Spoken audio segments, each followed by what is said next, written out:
Estamos na entrevista do Jornal do Engenheiro e nesta edição vamos falar sobre a segurança no universo do trabalho, mas sobre o aspecto regulatório, o que tem se feito legalmente para que o trabalhador tenha mais segurança na execução da sua atividade profissional. E para conversarmos a respeito deste tema, nós tínhamos aqui que contar com a presença de Luiz Carlos Lumbreiras Rocha, que vai contar para nós um pouco do universo das NRs, as normas regulamentadoras. Lumbreiras, é um prazer recebê-lo aqui, viu? É um prazer estar aqui, o convite, poder conversar um pouco sobre esse tema, né? Sobre normas regulamentadoras e segurança e saúde do trabalho. Primeiramente, Lumbreiras, para a gente explicar para o telespectador que está em casa, o que é uma NR, ou seja, uma norma regulamentadora? Certo. Bem, nós temos o fundamento legal, quer dizer, de uma norma regulamentadora, até como o nome diz, ela regulamenta. É uma norma que regulamenta. O que ela regulamenta? Ela regulamenta a lei. Então, quer dizer, tudo começa na Constituição. Na Constituição Federal, no artigo 7º da Constituição, quando fala dos direitos dos trabalhadores. E nessa questão fala também, um dos seus incisos, que é um dos direitos você ter normas, tá, regulamentadoras sobre a questão de segurança e saúde do trabalho, que regulamentem a questão de segurança e saúde do trabalho. E daí nós temos como fundamento, quer dizer, esse seria o princípio, né, que estaria inscrito na Constituição Federal, e logo depois, positivando isso, nós temos a CLT, a Consolidação das Leis Trabalhistas. Então a CLT, no artigo 154 a 201, ele estabelece a lei que rege a segurança e saúde no trabalho nas relações de emprego. Então, quando a gente fala CLT, nós falamos de relações de emprego, vínculo empregatício, aquela relação prevista no início de empregado, quem é o empregado, aquela pessoa física que presta serviços de natureza não eventual, percebendo salário, e a figura do empregador, que é a figura que assume os riscos daquela atividade econômica, daquela prestação e desenvolve aquela atividade econômica. Então, daí nasce essa relação jurídica de base, que é o vínculo empregatício, e nascem as obrigações que estão estabelecidas no artigo 154 a 201 da CLT. Agora, os artigos 154 a 201 são mandamentos, mas são mandamentos gerais. Eles precisam ser regulamentados, eles precisam ser detalhados. Eles trazem ali, na verdade, os limites e a direção que a lei estabelece. E esses regulamentos são as NRs, que hoje nós temos um conjunto de 36 NRs, 36 normas regulamentadoras, que justamente regulamentam os artigos 154, esses mandamentos inscritos no artigo 154 a 201 da CLT. Isso são as normas regulamentadoras de segurança e saúde do trabalho. E essas normas, caracteristicamente, são bastante, assim, técnicas. Ou seja, é aí que se define, por exemplo, o trabalho em altura. Qual que é a altura de risco, qual que não é, qual que é a capacidade que tem que ter o cinto. Aí, quer dizer, os técnicos trabalham em favor da lei. Eu diria que esse universo segurança e saúde, esse universo legal segurança e saúde, ele tem como se fosse vários conjuntos. Temos primeiramente um macro conjunto, que seria o conjunto normas regulamentadoras, que nós podemos, embora na verdade, essa terminologia que eu vou utilizar agora, essa divisão, essa sistematização que eu vou estabelecer agora, ela não está prevista em lugar nenhum, mas é uma sistematização lógica da estrutura normativa de NRs. Nós temos algumas NRs, algumas normas regulamentadoras, que são normas de caráter geral, temos algumas normas regulamentadoras de caráter especial, e eu diria que temos algumas específicas. Aquelas de caráter geral, elas independem da característica do estabelecimento, independe do tipo de trabalho que é executado. Basta existir a relação de base, jurídica de base, que é o vínculo empregatício, que ela é aplicável. Exemplo, a CIPA, o SESMIT, a NR1, que fala de disposições gerais, a norma que fala sobre embargo e interdição, o PPRA, o PCMSO, que estão previstos aí na NR7, né, na NR9 e NR7, respectivamente, são normas que basta ter um empregado, basta ter relação de base que elas são aplicáveis. Depois nós temos um outro grupo de normas, que seriam as especiais. que são normas ligadas à realização de um determinado tipo de trabalho ou à existência de um determinado equipamento, de um determinado estabelecimento. Exemplo, a norma de trabalho em altura, a norma de trabalho em espaço confinado, riscos, serviços em eletricidade, que é a NR10, caldeiras, que está ligado a um equipamento. E nós temos outras normas que são específicas, no sentido de que elas são adstritas a determinadas atividades econômicas, como, por exemplo, a construção civil, que é a NR18, que ela está ligada a um setor, a uma atividade econômica específica. Uma NR, por exemplo, 31, a rural, uma NR29, um trabalho portuário. Então você repara que nós estamos saindo aí de uma generalidade para uma especificidade. E uma norma sendo complementada com a outra. Nas lacunas de uma norma específica, busca numa norma especial que, por sua vez, vai preencher com uma norma geral.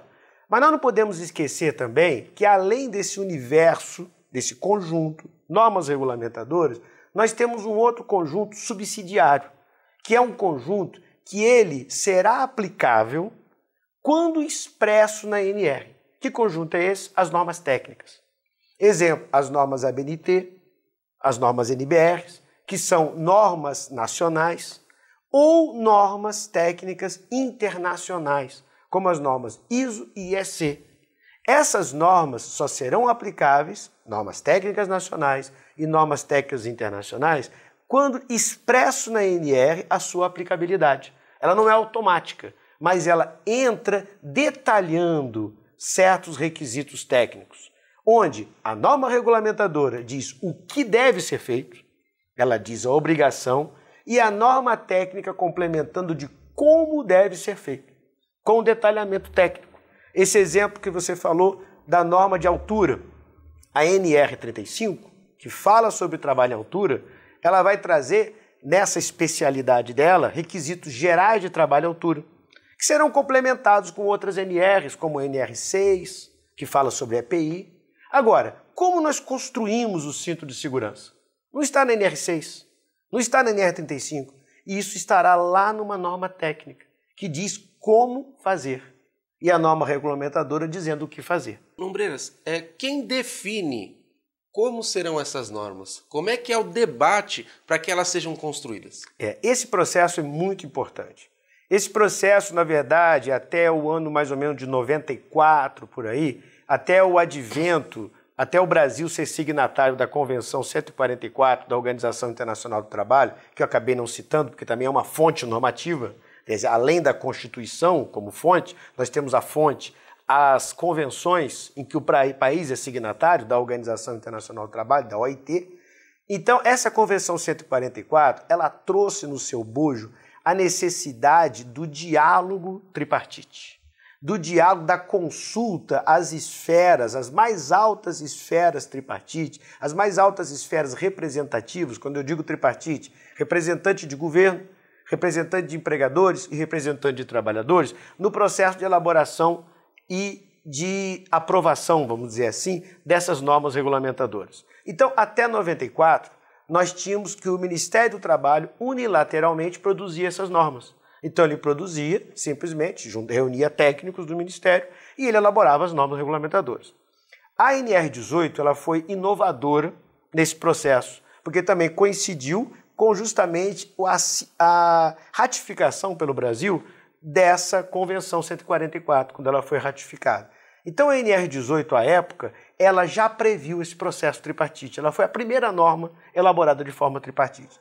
E de lá para cá, nós tivemos alguns instrumentos normativos, algumas portarias do Ministério que regularam isso. Isso hoje está regulado pela portaria 1127 do Ministério do Trabalho, da CIT, de 2003, que ele estabelece, primeiro, a existência de uma comissão nacional, que é chamada CTPP, Comissão Tripartite Paritária Permanente, formada por representantes, no caso dos trabalhadores, indicados pelas centrais sindicais, no caso dos empregadores, representantes das confederações nacionais do comércio, indústria, uma série de confederações, em função da atividade, e do governo.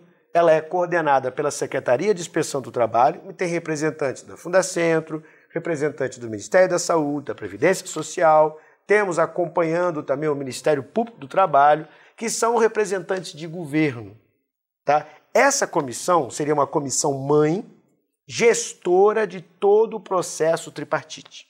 Agora, nesse processo tripartite, essa comissão ela é uma comissão gestora. Ela, para poder elaborar uma norma, por exemplo, de trabalho em altura, uma norma de espaço confinado, uma norma de construção civil, ela se usa de grupos de trabalho, que são grupos ligados, como se fossem grupos consultivos dessa comissão, que vão elaborar essas normas regulamentadoras. Então, como é que funciona isso? Vem uma demanda da sociedade. O exemplo, NR35. Da onde partiu a demanda? Daqui da Federação Nacional dos Engenheiros. Veio a demanda, veio a necessidade de elaborar uma norma sobre trabalho em altura em razão dos acidentes, em razão das fatalidades ocorridas em altura. Isso vai para o Ministério. O Ministério manda para essa comissão mãe, CTPP. Essa comissão é ouvida, ela se manifesta e fala, olha, vamos priorizar uma norma de trabalho em altura. Mas não é a comissão que faz. Ela cria um grupo tripartite, que foi criado. Esse grupo elabora uma proposta de norma e devolve para a CTPP. A CTPP se pronuncia, busca-se o consenso. Normalmente se tem o consenso, raramente não tem esse consenso.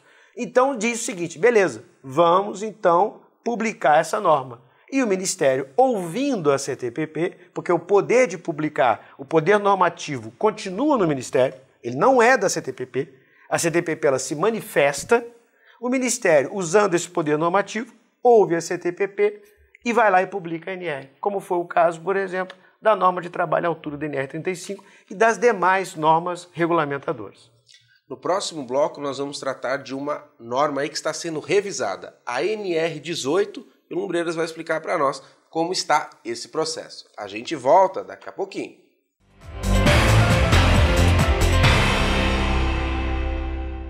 Os associados do CESP contam com diversos convênios médicos e odontológicos a preços abaixo do mercado. Acesse o nosso portal e saiba mais sobre este e outros benefícios.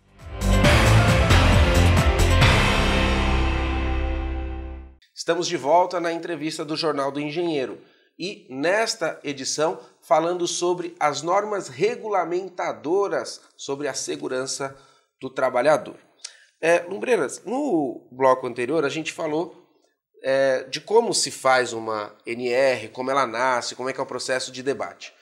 E agora nós estamos com a NR18, que está passando por uma revisão. Queria que você falasse um pouquinho do seu papel nesse trabalho e como está o status agora e de que trata essa norma especificamente. É importante, é bem interessante a gente discutir exatamente agora a NR18, nessa nossa discussão, porque justamente eu falei o quê? Do processo de elaboração. Mas a norma, ela não pode ser estática. Para ela ser dinâmica, o que vai dar dinamicidade à norma? As comissões tripartites de acompanhamento da norma. São chamadas CNTTs, Comissões Nacionais Temáticas Tripartites. Então nós temos, por exemplo, uma CNTT da NR35 e temos uma CNTT da NR18 que se chama CPN, que de forma anômala, ele não tem esse nome CNTT, ele ficou com CPN, comitê, porque na verdade, como eu disse anteriormente, a NR18 inaugurou todo esse processo e naquela época, em 94, se chamava comitê. Bem, esse comitê, esse CPN, identificou durante o acompanhamento da NR18 a necessidade da NR18 ser revista. Falou, olha, a NR18 produzida em 94, ela, por exemplo, hoje não contempla, na época ela foi concebida para a construção de edifícios, ela não contempla adequadamente a construção pesada. Ela não contempla adequadamente as obras de infraestrutura. Nós precisamos ajustar essa norma. A NR18, quando foi concebida, em 94, ela era muito prescritiva. Ela estabelecia quais eram as medidas técnicas que você usava em cada situação. E hoje em dia nós temos novas tecnologias. Hoje em dia nós temos outras formas de cumprir a norma além daquelas medidas previstas. Vamos então revisar a norma. Daí nasceu, desse grupo, desse comitê, dessa comissão de acompanhamento, vamos assim chamar, nasceu a necessidade de revisar a NR18. Então foi feito um plano de trabalho, foi feito um projeto de revisão. Esse plano de trabalho foi estabelecido em 2012, nós estamos seguindo esse projeto, tá? E nós pretendemos, até meados do ano que vem, ter essa nova norma publicada. Essa nova norma, que inovações ela deve trazer? A inovação de integrar não só a construção de edifícios, mas a construção pesada. A inovação de não ser tão prescritiva quanto a NR18 atual, mas ela dizer de forma genérica o que fazer, em alguns momentos ela até prescrever, mas ela não ser somente prescritiva. E ela possibilitar a utilização de novas tecnologias, que foi realmente uma grande demanda de alteração da NR18. Então nós estamos hoje nesse processo, é um processo tripartite, é um processo de discussão, já estamos bem avançados nesse processo e esperamos até meados do ano que vem ter esse novo produto para a sociedade, que seria uma nova NR18, uma NR18 revista, seguindo esse procedimento que eu tinha colocado aqui. Umbreiras, nessa entrevista aqui, por motivos de agenda, não está presente o nosso José Manuel Teixeira, o nosso diretor do Sindicato dos Engenheiros no Estado de São Paulo, porque, aliás, tinha compromissos com o nosso presidente. Mas, aproveitando para falar dessa interação trabalhador, empresariado e governo, na sua visão, qual a importância dos sindicatos, dos representantes dos trabalhadores neste processo todo, em especial do Sindicato dos Engenheiros, porque tem promovido debates, tem promovido palestras, tem incluído nos seus eventos falar-se de normas regulamentadoras. Então, a importância desse trabalho para até divulgar essas normas que precisam ser cumpridas. Sem dúvida.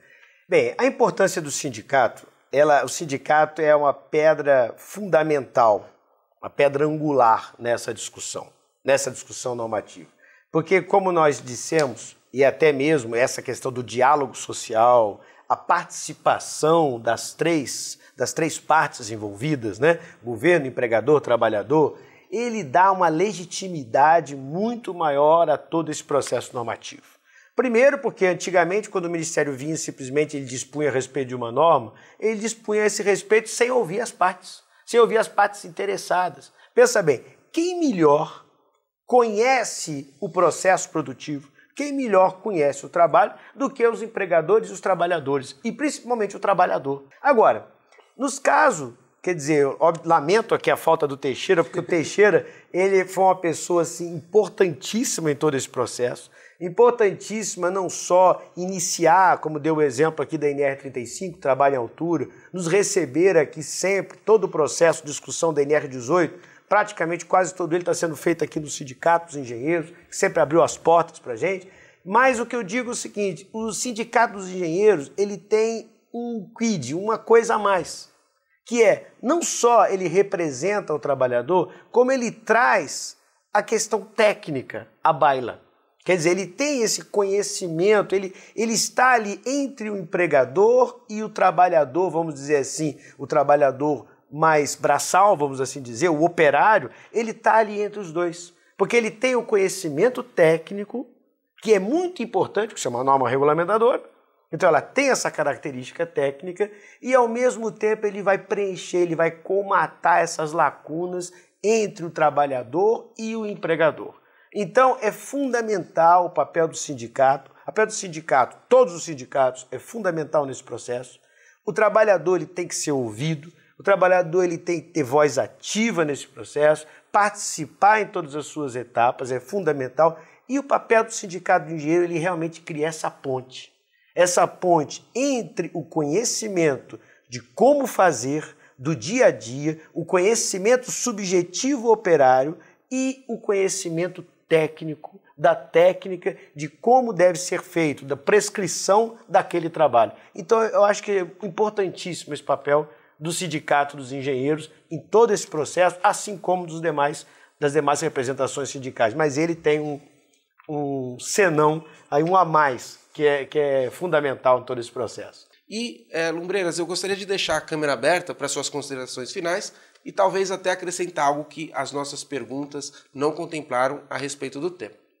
Bem, eu gostaria aqui de aproveitar esse momento e chamar a participação de todos, principalmente aqui, lógico, como está aqui, o nosso público-alvo, na maior parte, são os engenheiros, mas não só os engenheiros, mas chamar a participação de todos nesse processo regulamentar.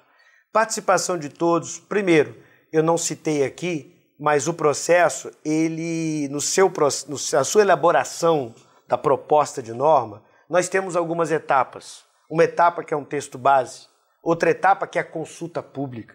Essa consulta pública ela é fundamental, a participação de todos. Quero chamar a atenção que nós estamos agora vivenciando a consulta pública de uma norma importantíssima que é a NR1, que é uma norma que trata sobre gestão de segurança e saúde. Eu acho fundamental que todos participem, leiam essa norma e mandem as suas sugestões. Quer dizer, eu não faço parte desse grupo, mas lógico, isso está dentro desse escopo de NRs. Tá? E não só no caso da NR1, que agora está em consulta pública, isso pode ser feito, as sugestões podem ser encaminhadas pelo site do Ministério do Trabalho, tá? E também, mesmo depois da etapa de consulta pública, nós estamos agora, como no caso da NR18, chegando ao seu final, já passou a consulta pública, a NR18 foi ano passado, nós estamos agora chegando ao final, nós ainda temos algumas reuniões que vamos desenvolver no âmbito do CPN. Que os engenheiros, que os profissionais procurem as suas representações, procurem não só os sindicatos, as suas confederações, no caso das empresas, encaminhem sugestões. Procure se informar do texto que está sendo discutido, porque nós temos representantes de todas essas confederações, de todos esses sindicatos, conhecer o texto, sugerir, porque é aquela história, eu acho que agora, nesse momento, é o momento de contribuir. Não adianta a gente depois reclamar da norma, falar que a norma está assim, que a norma está assada. O momento de contribuir é agora.